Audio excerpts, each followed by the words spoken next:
I'm sharing 5 lessons for success. These lessons come from my life. The first one is there's absolutely nothing that you can do about the past, but you can do everything, 100%, everything about the story you tell about the past. I used to be angry, frustrated, irritated, felt like basically I was a victim of circumstances. At the time, I was leaving my corporate career 14 years, and I can tell you that for many, many, many months, I truly felt that life had happened to me. And when I came to the realization, to the understanding that everything that had happened was absolutely for my benefit, it flipped the script.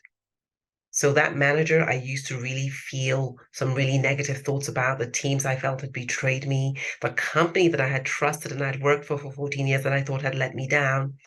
I began to see that as all actors in a play that were absolutely working to ensure that I would fly on my wings towards my higher purpose.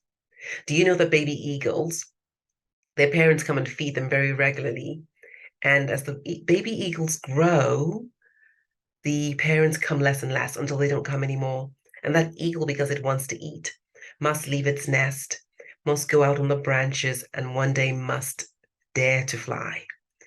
And if it were not hungry, it will probably never learn to fly. Every single time you look back at an incident in your life that was painful, frustrating, maybe something you really couldn't understand, think of the baby eagle. Would you have left? Would you have been able to spread your wings and fly if there wasn't nature that was actually pushing you to do so?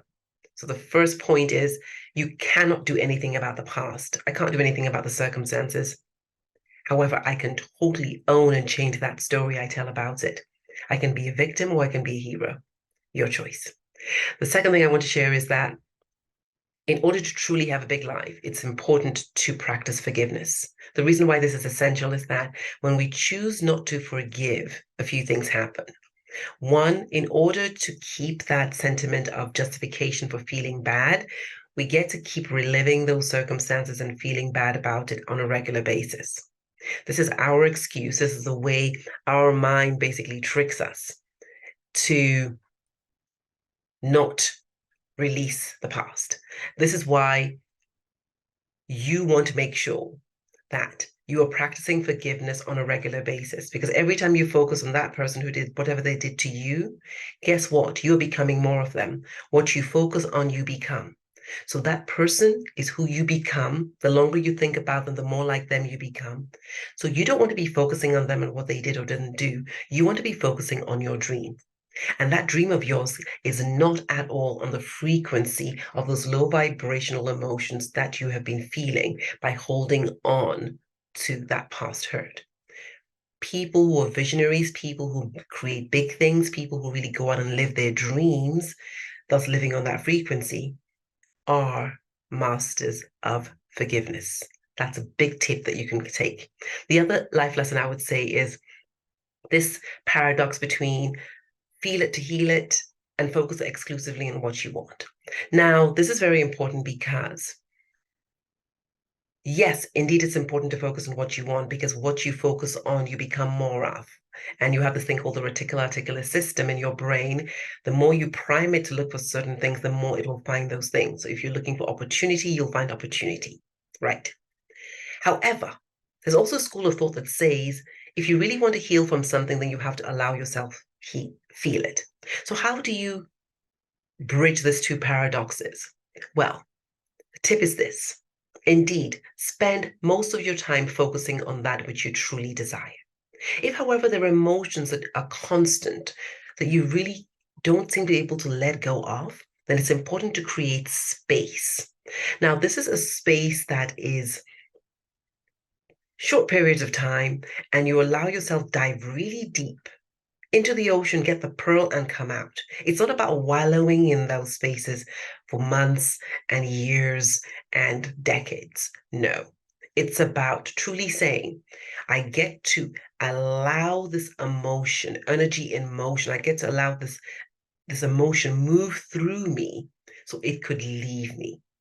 Because if you resist it, then it will persist. So it's basically about marrying both of those. Yes, focus on what you want. And by all means, create the space to allow for emotions. I used to resist emotions like sadness, for instance. In fact, I would mask it behind anger. Oh, very defensive attitude. I can tell you right now that if you feel sad, then allow yourself feel the sadness. If you feel grief, then allow yourself grieve. These are natural. There's nothing wrong with them. But how can you do so in pockets and hold those emotions while also holding joy and excitement and delight and love and all of that? How can you hold both? Okay, now that's the third one. The fourth one is one of my favorites, which is that it is your self-worth that determines the quality of your life, not the quality of your life that determines your self-worth. I used to work in a corporate job. My self-worth was completely hinged to that job.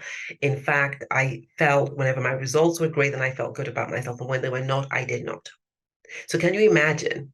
So who was I when I was no longer in that job? This may really resonate for you. And what I really want to say to you is this. The idea that when you have something, in my case, a job, right, then I will be able to do certain things and then now be worthy is a fallacy. The truth is that if I am already worthy, if I know that I'm intrinsically worthy, that's me being worthy without anything external having to happen, then I will act in a certain way. I'll raise my standards for everything in my life. I raise my standards for my health. I raise my standards for my relationships. I raise my standards for the amount of money I wanted coming into my life. I raise my standards for the fact that it didn't have to be hard and difficult. So you raising your standard also raises your dreams. And therefore, what you're focusing on, the actions you're taking now shift. And therefore, you will then have what it is that you feel worthy of receiving. Because sometimes you have that big dream. Sometimes you really work well. Sometimes you're intelligent. But because you don't feel worthy of receiving it, you block it so you can't truly have it. So if there's one thing you remember, it's I get to be, so I can do, which is the action, then I can have. Because what I have is a function of what I actually feel worthy of receiving and keeping. Now, the last one is you either have a H&M life or Hermes life. I have nothing against H&M. All I want to say is that there was a time I used to talk a big game. I want to do this. I want to have that. I'm going to do this. I'm very, very imaginative. So I would like create this big dream for you in 2 seconds. And I just realized after certain years that, this is not materializing in my life. This is not manifesting for me. So there's a gap. What is it? And when I got really honest with myself and I did the work, I realized that it was simply because I wasn't willing to pay the price. I was saying I wanted a Hermes life, but I was only willing to invest in H&M price. And indeed, if you want an H&M life, there is nothing wrong with it. But can you imagine what a waste of time it is to pretend you want the Hermes life? So I'm talking to all my visionaries. I'm talking to all my big thinkers. I'm talking to all my leaders out there. I'm talking to all the people who truly want lives that you celebrate in every way, from your vocation to your relationships, to the amount of money that you receive with ease and flow, to your spirituality, all of that without any compromise. To you who believe that is possible at some level, I'm talking to you. I am saying to you right now, if you truly want that life, you get to be ready to invest Hermes. And the beauty of it is that once you truly do that, there's this phrase that says the transformation starts with the transaction. You will see how things begin to shift around in your life because now the universe knows that you are serious. Ooh, juicy. So, 5 life lessons. Number 1 is you cannot change the past, but you can definitely change the story about the past. Powerful. The second one is that if you really truly want to live that dream life, it's important that you become a master of forgiveness. Not because the other person is right or they were justified. It's simply because you get to be on a certain vibration to do certain things to have the life that you want. The other thing is that it's not about only thinking and focusing on what you want. It's not only about feeling all the time, those emotions that you get to release. It's marrying both in a manner that serves you. And then the fourth is that it is your self-worth that will determine the quality of your life. It's not the quality of your life that determines your self-worth. And lastly, you could have an H&M life or you could have a Hermes life. If you want a Hermes life, then get real about what you're prepared to invest in time, energy, money, whatever it is, to truly have that life. I want to know which of these lessons resonates the most. Which of these did you need to hear today? I'd love to hear from you because it's so important that we not only hear about these things and know them, but we put them into practice. If you liked what you heard today, like and subscribe. I really want to stay connected. Take care.